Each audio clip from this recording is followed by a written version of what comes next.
नमस्कार। इस वीडियो में हम कक्षा 8 में अध्ययनरत विद्यार्थियों के लिए NMMS परीक्षा की पूर्व तैयारी हेतु अभ्यास के लिए 2019 का national means cum merit scholarship परीक्षा का परीक्षा पेपर, जो कि दो भागों में होता है।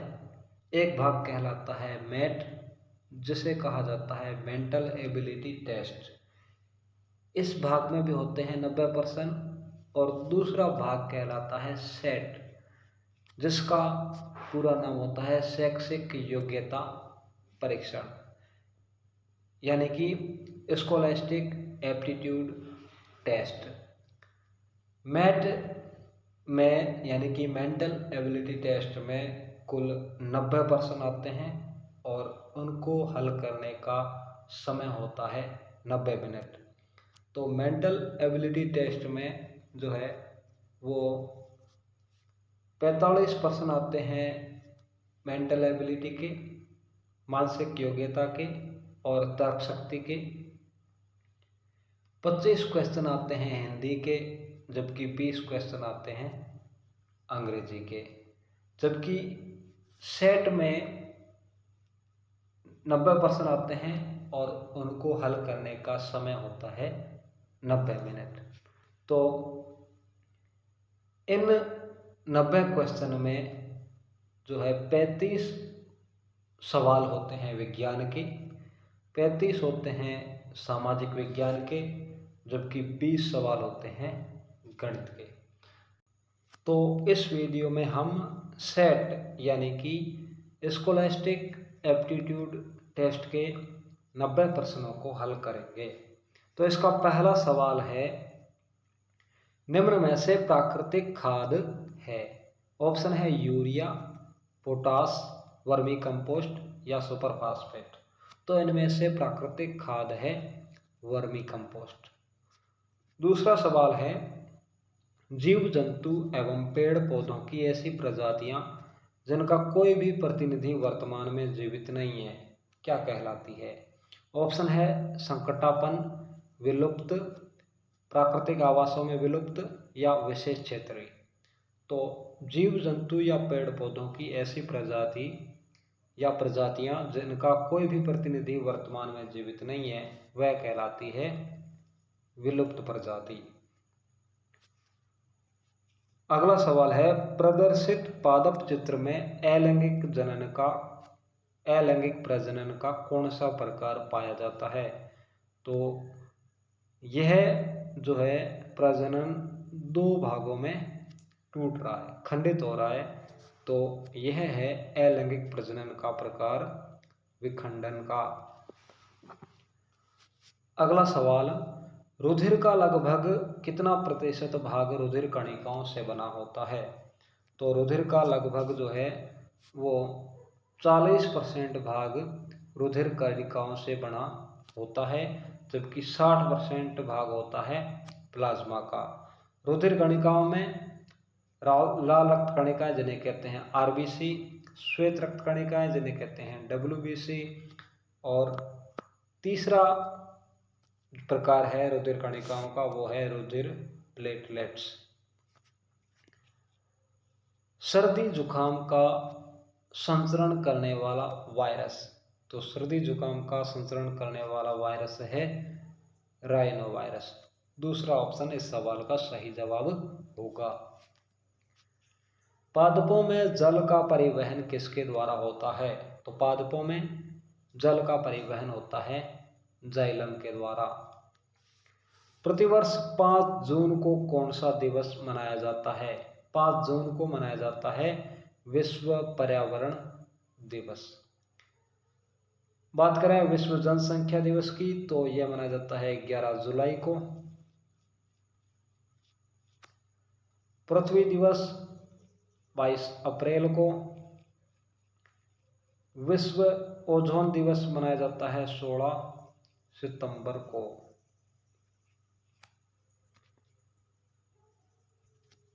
अगला सवाल है, यह स्कर्वी या स्कर्वी रोग जो है किस विटामिन की कमी से होता है।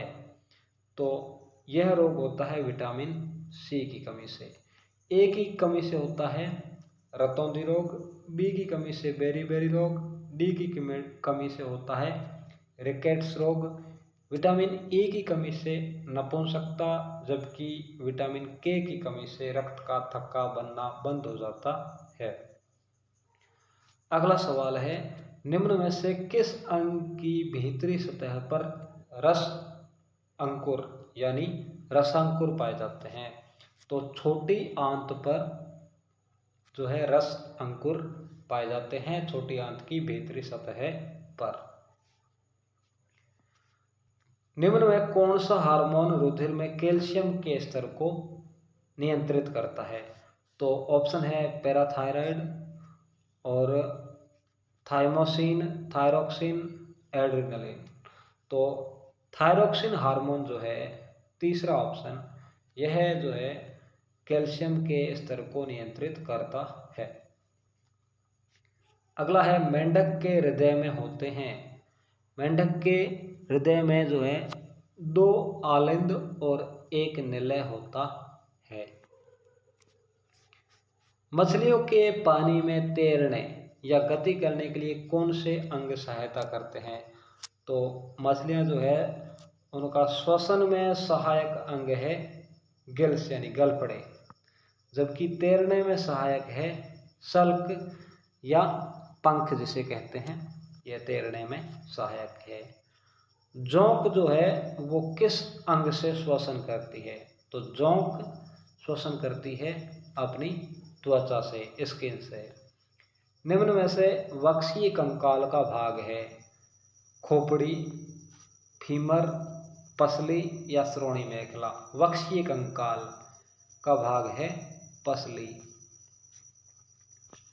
वन में सड़े गले मृत जीवों से अपना भोजन प्राप्त करके प्राकृतिक आवासों को स्वस्थ रखने का कार्य कौन करता है?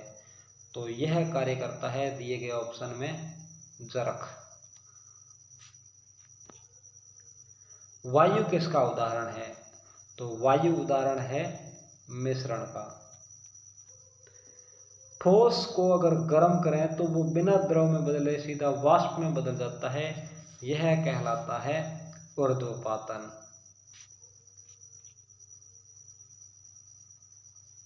निम्न में से अस्थायी परिवर्तन कौन सा है? तो अस्थायी परिवर्तन है इनमें, ये लोहे पे जंग लगना अस्थायी, दूध से दही बनना यह अस्थायी परिवर्तन है, टायर का जलना अस्थायी है, जबकि बर्फ का पिघलना चौथा ऑप्शन यह अस्थायी परिवर्तन है, जिसे भौतिक परिवर्तन भी कहते हैं। बाकी लोहे पर जंग लगना, दूध से दही बनना, टायर का जलना, ये तीनों रासायनिक परिवर्तन है। लवण के जलीय विलयन विद्युत के सुचालक होते हैं। लवण का जलीय विलयन विद्युत का सुचालक होता है। किस धातु का गलनांक बहुत कम होता है? तो दिए गए ऑप्शन में जो गैलियम धातु है इसका गलनांक बहुत कम होता है। किस धातु को मिट्टी के तेल जैसे केरोसिन कहते हैं में डुबोकर रखा जाता है? तो सोडियम धातु जो है वो उसको खुला रखने पर वो वायु में घुली हुई ऑक्सीजन और जल से क्रिया करके जो है आग पकड़ लेता है, इसलिए इसको केरोसिन में रखा जाता है। संश्लेषित रेशे का उदाहरण, संश्लेषित यानी कि मानव निर्मित या जैसे कृत्रिम रेशे भी कहा जाता है, तो वो कौन सा है? तो वो है रेयॉन। रेयॉन जो है वो संश्लेषित या कृत्रिम रेशा है। अगला है CaCO3 जिसे कैल्शियम कार्बोनेट कहते हैं, उसको अगर गर्म किया जाए तो क्या बनेगा? तो बनेगा जो है कैल्शियम ऑक्साइड और कार्बन डाइऑक्साइड गैस। तो पहला ऑप्शन इस सवाल का जवाब होगा। रसोई के बर्तनों के हैंडल बनाने में सबसे उपयुक्त पदार्थ कौन सा है? तो रसोई के बर्तनों के हैंडल जो है वो बनाए जाते हैं बेकेलाइट के। द्रव अवस्था में पाई जाने वाली अधातु, तो द्रव अवस्था में जो अधातु है वो है ब्रोमीन। पथमापी से किसका मापन होता है? पथमापी से मापन किया जाता है दूरी का। नियत चाल से गति करने वाली वस्तु का दूरी समय ग्राफ, नियत चाल से ग्राफ हो जाएगा दूसरा ऑप्शन। दाब का मात्रक, दाब का मात्रक होता है पास्कल। न्यूटन जो है वो बल का मात्रक है, केल्विन ताप का है, जबकि जूल है ऊर्जा का। इंद्रधनुष बनने की परिघटना क्या कहलाती है? तो इंद्रधनुष बनने की परिघटना कहलाती है विक्षेपण। कार के पीछे का दृश्य देखने के लिए, कार के पीछे का दृश्य देखने के लिए किस प्रकार के दर्पण का उपयोग किया जाता है? तो इसका सही जवाब है उत्तल दर्पण। अगला सवाल है, ऊर्जा का मात्रक क्या है? ऊर्जा का मात्रक जो है वो होता है जूल। वाट शक्ति का मात्रक है, किलोग्राम द्रव्यमान का मात्रक है, जबकि न्यूटन है बल का। तो इसका सही जवाब तीसरा ऑप्शन। पृथ्वी के लिए पलायन वेग का मान, तो पृथ्वी के लिए पलायन वेग का मान जो है 11.2 किलोमीटर प्रति सेकंड। चौथा ऑप्शन इस सवाल का सही जवाब होगा। निम्न में से किसका उपयोग थर्मामीटर में किया जाता है? तापमापी, जैसे थर्मामीटर कहा जाता है, उसमें जो है उपयोग किया जाता है मरकरी, पारा का। किस उपकरण में विद्युत ऊर्जा का ऊष्मा ऊर्जा में स्थानांतरण होता है? ऊष्मा ऊर्जा में स्थानांतरण ऑप्शन हो जाएगा विद्युत हीटर। भारत द्वारा अंतरिक्ष में भेजे गए प्रथम कृत्रिम उपग्रह का नाम जो है वो है आर्यभट्ट। भास्कर फर्स्ट जो है वो भारत में निर्मित प्रथम प्रायोगिक सुदूर संवेदन उपग्रह है, जबकि भारत का प्रथम कृत्रिम उपग्रह है आर्यभट्ट। अब सामाजिक विज्ञान के 35 सवाल होंगे। तो माजुली द्वीप स्थित है, तो माजुली द्वीप जो है वो है ब्रह्मपुत्र नदी में स्थित। वायुमंडल में कार्बन डाइऑक्साइड का प्रतिशत, तो वायुमंडल में कार्बन डाइऑक्साइड का प्रतिशत है 0.03%। पृथ्वी पर मौजूद समस्त जल का कितना प्रतिशत जल पीने योग्य है? तो इसका सही जवाब होगा दूसरा ऑप्शन 2.5%। वह भूमि जिस पर फलदार वृक्ष उगाए जाते हैं वह कहलाती है उद्यान भूमि। फलदार वृक्ष उद्यान भूमि पर लगाए जाते हैं। एपिको आंदोलन का संबंध, चिपको आंदोलन जो है वो उत्तराखंड राज्य से संबंधित है, जबकि एपिको आंदोलन ये होगा कर्नाटक राज्य से संबंधित। रसदार फलों के वन कहाँ पाए जाते हैं? रसदार फलों वाले वन पाए जाते हैं उष्णकटिबंधीय सदाबहार वन, उष्णकटिबंधीय सदाबहार वन। 2011 की जनगणना के अनुसार राजस्थान का लिंगानुपात, तो 2011 की जनगणना के अनुसार राजस्थान का लिंगानुपात है 928। अगला सवाल, जनगणना 2011 के अनुसार राजस्थान का साक्षरता प्रतिशत है 66.1%। राज्य के मुख्यमंत्री को नियुक्त कौन करता है? तो राज्य के मुख्यमंत्री की नियुक्ति करता है राज्यपाल। अंत्योदय योजना, इसका संबंध किससे है? तो अंत्योदय योजना संबंधित है खाद्य सुरक्षा से। वाहन चलाते समय निम्न में क्या आवश्यक नहीं है? वैध ड्राइविंग लाइसेंस यह होना चाहिए। मोबाइल का प्रयोग ना करना यह भी आवश्यक है। नशा करके वाहन ना चलाना ये भी आवश्यक है। उच्च शिक्षित होना, तो वाहन चलाने के लिए उच्च शिक्षित होना आवश्यक नहीं है। चौथा ऑप्शन इस सवाल का सही जवाब होगा।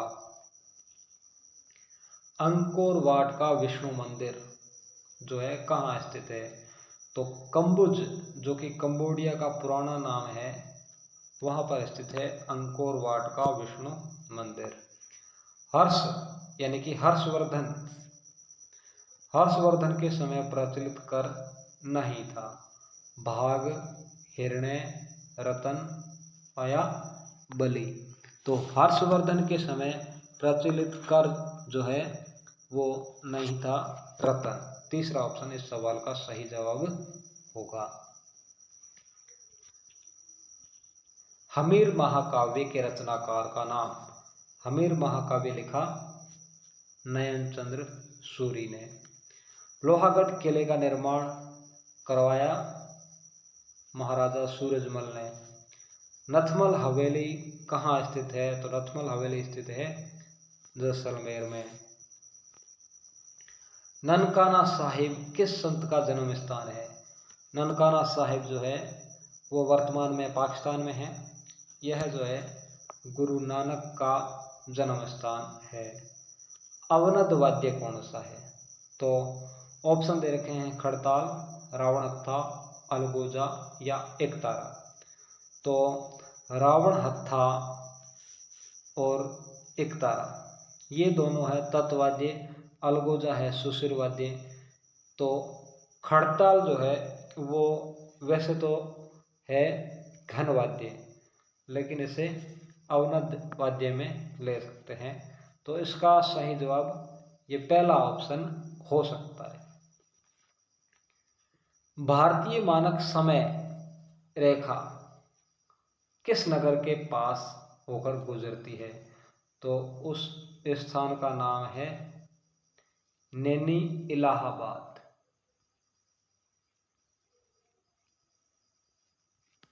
तो भारतीय मानक समय रेखा नैनी यानी इलाहाबाद के पास से होकर गुजरती है। थार रेगिस्तान क्षेत्र में पाए जाने वाली घास का प्रकार? तो रेगिस्तान क्षेत्र में पाए जाने वाली घास का प्रकार है सेवण। अगला सवाल है राजस्थान में जल विभाजक रेखा? तो जल विभाजक रेखा है अरावली पर्वतमाला। जायद की फसल कौन सी है? तो जायद की फसल इसमें है तीसरा ऑप्शन ये बरसीम, क्योंकि गेहूं जो है वो है रबी की फसल, चावल है खरीफ की, जबकि ज्वार है खरीफ की फसल। धात्विक खनिज कौन सा है? तो इसमें धात्विक खनिज है तांबा अयस्क, दूसरा ऑप्शन। मानव विकास सूचकांक के आंकड़े कौन जारी करता है? तो यूएनडीपी यानी कि संयुक्त राष्ट्र विकास कार्यक्रम जो है वो मानव विकास सूचकांक के आंकड़े जारी करता है। भारतीय संविधान सभा के स्थायी अध्यक्ष कौन थे? तो डॉक्टर सच्चिदानंद सिन्हा जो है भारतीय संविधान सभा के अस्थायी अध्यक्ष थे। तो अस्थायी अध्यक्ष थे डॉक्टर राजेंद्र प्रसाद। तीसरा ऑप्शन इस सवाल का सही जवाब होगा। 14 वर्ष से कम आयु के बच्चों से खतरनाक कार्य नहीं कराया जा सकता, इसका किससे संबंध है? तो इसका संबंध है शोषण के विरुद्ध अधिकार से। दूसरा ऑप्शन इस सवाल का सही जवाब होगा। राष्ट्रपति के पद हेतु न्यूनतम आयु कितनी होनी चाहिए? तो राष्ट्रपति के पद हेतु न्यूनतम आयु होनी चाहिए 35 वर्ष, जबकि अधिकतम का कोई प्रावधान नहीं है। प्लासी का युद्ध कब लड़ा गया था? तो प्लासी का युद्ध लड़ा गया था 1757 में। 1857 की क्रांति के समय भारत के गवर्नर जनरल कौन थे? तो 1857 की क्रांति के समय भारत के गवर्नर जनरल थे लॉर्ड कैनिंग। 1856 ईस्वी में विधवा पुनर्विवाह अधिनियम किसके प्रयासों से पारित किया गया?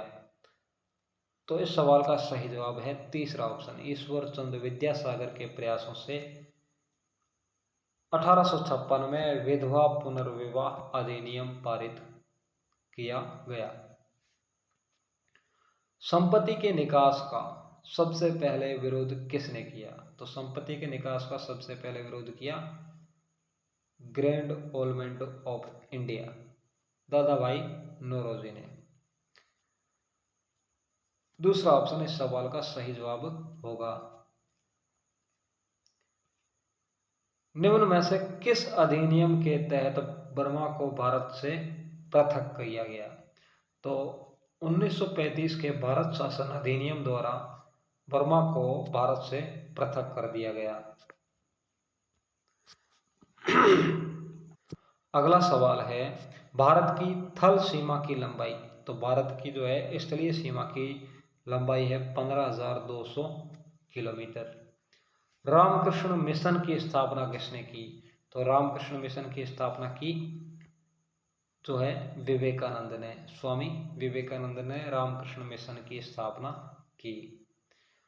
डाकण प्रथा पर सर्वप्रथम रोक लगाने वाला राज्य कौन था? तो डाकण प्रथा पर रोक लगाई थी सर्वप्रथम उदयपुर राज्य ने, जो उस टाइम रियासत हुआ करता था। अब है गणित के 20 प्रश्न। पहला सवाल है, 3 सही 1/4 में भाग देना है 1 सही 1/4 का। तो इसे बदल देते हैं सरल भिन्न में, 3 चौके 12 और 1 13/4 भाग 4 एकम 4 और 1 5/4। तो भाग को बदल दें गुणा में, 13/4 गुणा, तो भाग के निशान के बाद वाली भिन्न हो जाएगी उल्टी, 4/5। 4 का 4 में भाग जा रहा है, तो 4 से 4 को काट दिया तो रिजल्ट आ जाएगा 13/5, यानी कि पहला ऑप्शन इस सवाल का सही जवाब होगा। अगला क्वेश्चन है, दिए गए समबाहुभुज में अधिकतम कितनी सममित रेखाएं खींची जा सकती है? तो इसमें जो है वो सममित रेखाएं होगी 6 कुल। तीसरा ऑप्शन इस सवाल का सही जवाब होगा। दिए गए चित्र में कोण x का मान कितना होगा? तो हम ये जानते हैं कि ये 110, ये त्रिभुज का ये जो आंतरिक कोण है, ये दोनों जो है रैखिक युग्म बना रहे हैं। तो 110 और ये आंतरिक कोण हो जाएगा 70 का। अब 70 और 60 हो गए 130, तो x का मान आ जाएगा 50 डिग्री। या हम इस सवाल को इस तरीके से भी कर सकते हैं कि त्रिभुज का जो बाह्य कोण है 110 डिग्री का, ये इसके सम्मुख दोनों आंतरिक कोणों के योग के बराबर होता है। तो 60 में 50 जोड़ें तो हो जाते हैं 110, यानी कि दूसरा ऑप्शन इस सवाल का सही जवाब होगा। अगला है, 2x + 7 = 15 हो तो x का मान क्या होगा? तो 7 का इधर पक्षांतरण कर दें तो 2x = 15 - 7 हो जाएंगे 8। अब 2 का इधर पक्षांतरण तो x = 8/2, यानी कि 8 में 2 का भाग देने से आ जाएगा 4। तो इस सवाल का सही जवाब होगा दूसरा ऑप्शन, यानी कि x का मान आ जाएगा 4। अगला सवाल है, 14, 12, 16, 8 और 10 का समांतर माध्य कितना होगा? तो समांतर माध्य यानी कि संख्याओं का योग बटे संख्याओं की संख्या, या जिनको ऐसे ही कह सकते हैं कि आंकड़ों का योग बटे आंकड़ों की संख्या।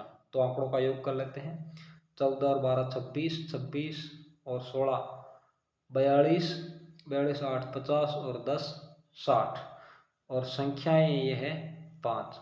तो 60 में 5 का भाग देंगे तो आ जाएगा 12। तो समांतर माध्य आ गया 12, दूसरा ऑप्शन।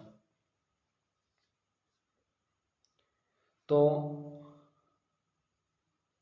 अगला सवाल है, समबाहुभुज के जिसके प्रत्येक कोण का मान जो है 45 डिग्री दे रखा है। समबाहुभुज यानी कि बहुभुज का प्रत्येक जो बाह्य कोण होता है वो होता है 360 डिग्री का। अगर हम 360 में 45 का भाग देंगे तो हमें मिल जाएगी जो है संख्या किसकी, भुजाओं की संख्या। तो 45 को अगर हम 8 से गुणा करते हैं तो 8 पंजे 40 का 0 हासिल 4, 800 के 32 और 4 36, यानी कि उस बहुभुज में समबाहुभुज में जो है भुजाएं होगी 8। तो इस सवाल का सही जवाब हो जाएगा तीसरा ऑप्शन। यदि दो वृत्तों के व्यास का अनुपात, यानी कि व्यास का अनुपात दे रखा है, जैसे मान लो ये पहला व्यास और ये है दूसरा व्यास, इनका अनुपात दे रखा है 4:5 या 4/5। तो व्यास का अनुपात जो है 4:5 है, तो त्रिज्याओं का अनुपात भी 4:5 ही होगा। तो बात करें वृत्त के क्षेत्रफलों का अनुपात क्या होगा, तो क्षेत्रफल होता है वृत्त का πr²। तो ये पहले वृत्त का हो जाएगा, जबकि दूसरे वृत्त का हो जाएगा पाई, ये दूसरे वृत्त का क्षेत्रफल। तो पाई से पाई को काट दें तो r1 का स्क्वायर यानी कि 4 का स्क्वायर हो गया, 4 का वर्ग हो गया 16, और बट्टे में या अनुपात में 5 का वर्ग यानी कि 25। तो 16:25 तीसरा ऑप्शन इस सवाल का सही जवाब होगा। अगला है, यदि किसी बहुफलक में 8 शीर्ष और 6 फलक हो तो किनारों की संख्या कितनी होगी। तो इसके लिए हमें आयलर सूत्र याद होना चाहिए, v + f = e + 2। तो v जो है यहाँ होता है शीर्ष, f फलक और e होता है किनारा। 8 दे रखा है शीर्ष, 6 फलक है, तो 8 और 6 हो गए 14, यानी कि e का मान आ जाएगा 12। तो किनारों की संख्या हो जाएगी 12। तो इस क्वेश्चन का सही जवाब होगा पहला ऑप्शन। संख्या 245 में 4 का एकाधिकैन पूर्वैन, 4 का एकाधिकैन पूर्वैन, तो 4 के पूर्व है 2, 2 का एक अधिक हो जाएगा 3। तो चौथा ऑप्शन इस सवाल का सही जवाब होगा। एक कोण का मान अपने संपूरक कोण के बराबर है। तो संपूरक हम जानते हैं, जब दो कोणों का योग जो है वो 180 डिग्री हो तो वो कहलाते हैं संपूरक कोण, जबकि जब दो कोणों का योग जो है 90 डिग्री हो तो वो कहलाते हैं पूरक कोण। एक कोण अपने संपूरक कोण के बराबर है, तो हम पता लगा सकते हैं कि 90 और 90 होते हैं 180, दोनों एक दूसरे के बराबर है। तो इस सवाल का सही जवाब हो जाएगा तीसरा ऑप्शन। अगला सवाल है, संख्या 121 की घन संख्या क्या होगी। यानी कि 121 का घन 121 गुणा 121 गुणा 121। घन निकालने के लिए हमें यह करना पड़ेगा, लेकिन सीधा पूछा है कि वो सम होगी, विषम होगी या दोनों हो सकती है। तो इसके लिए जैसे इकाई का इकाई से गुणा, 1 का 1 से 1 और फिर 1 का 1 से 1, तो इकाई का अंक 1 होगा। तो जिस संख्या का इकाई का अंक 1 होता है वो होती है विषम संख्या। तो दूसरा ऑप्शन इस सवाल का सही जवाब होगा। अब अगला सवाल है, 4 की घात -1, 4 की घात -1, इसकी घात दे रखी है 1/2, यानी कि 4 की घात -1 का मतलब है 1/4 की घात 1/2। तो 1/4 की घात 1/2 दे रखा है, तो 1/2 घात का मतलब वर्गमूल, तो 1 का वर्गमूल 1 जबकि 4 का वर्गमूल 2। तो इसका सही जवाब हो जाएगा तीसरा ऑप्शन, इस सवाल का सही जवाब होगा। एक चतुर्भुज जिसमें समान सम्मुख भुजाओं का केवल एक जोड़ा समांतर हो, तो वो, लेकिन वो समान नहीं, एक जोड़ा समांतर हो लेकिन वो समान नहीं है। जैसे मान लो इस तरह से, ये नाम देता हूं मैं इसे ABCD, तो यह कहलाता है समलंब चतुर्भुज। चौथा ऑप्शन इस सवाल का सही जवाब होगा। एक 21 सेंटीमीटर त्रिज्या वाले पहिए को 2 चक्कर घुमाने से तय की गई दूरी, तो त्रिज्या दे रखी है, पहिए द्वारा तय की गई दूरी यानी कि उसकी परिधि होगी। परिधि, वृत्त की परिधि का सूत्र है 2πr, तो 2 पाई का मान 22/7 या 3.14 ले सकते हैं। त्रिज्या दे रखी है 21, तो इसको हल कर लें। 7 का भाग जा रहा है 21 में 3 बार, तो 2 का 3 से 6, 22 का 6 से गुणा, 22 का 6 से गुणा, 6 दूनी 12 हासिल 1, 6 दूनी 12 और 1 13। तो एक चक्कर में जो पहिया है वो दूरी तय कर रहा है 132 सेंटीमीटर, तो 2 चक्कर में हो जाएगा 132 गुणा 2 यानी कि 264 सेंटीमीटर। पहला ऑप्शन इस सवाल का जवाब होगा। अगला है 39/65, इसका सरलतम रूप क्या है? 39/65, इन दोनों में 13 का भाग जा रहा है, 13 का भाग 39 में जाएगा 3 बार, जबकि 65 में जाएगा 5 बार, तो 39:65 का सरल अनुपात हो गया 3:5, यानी कि इस सवाल का सही जवाब हो जाएगा पहला ऑप्शन। बोधायन या पाइथागोरस प्रमेय किस पर लागू होती है? न्यून कोण त्रिभुज के लिए, समकोण त्रिभुज के लिए, अधिक कोण त्रिभुज के लिए, या इनमें से कोई नहीं? तो पाइथागोरस या बोधायन प्रमेय जो है वो लागू होती है समकोण त्रिभुज पर। समकोण के सामने वाली भुजा कहलाती है कर्ण, यह कहलाती है आधार, और यह हो जाएगी लंब। समकोण त्रिभुज में कर्ण का वर्ग यानी कि कर्ण स्क्वायर जो है वो लंब के वर्ग में आधार के वर्ग को जोड़ दें उसके बराबर होता है, यानी कि कर्ण स्क्वायर बराबर लंब स्क्वायर प्लस आधार स्क्वायर। तो बोधायन प्रमेय जो है वो सत्य है समकोण त्रिभुज के लिए। प्रथम 100 प्राकृत संख्याओं में कितनी पूर्ण वर्ग संख्याएं हैं? 100 प्राकृत संख्याओं में पूर्ण वर्ग संख्याएं पूछिए, तो 1, 1 के बाद पूर्ण वर्ग संख्या 4, 4 के बाद 9, 9 के बाद 16, 16 के बाद 25, 25 के बाद 36, 36 के बाद 49, 49 के बाद 64, 64 के बाद 81, 81 के बाद 100।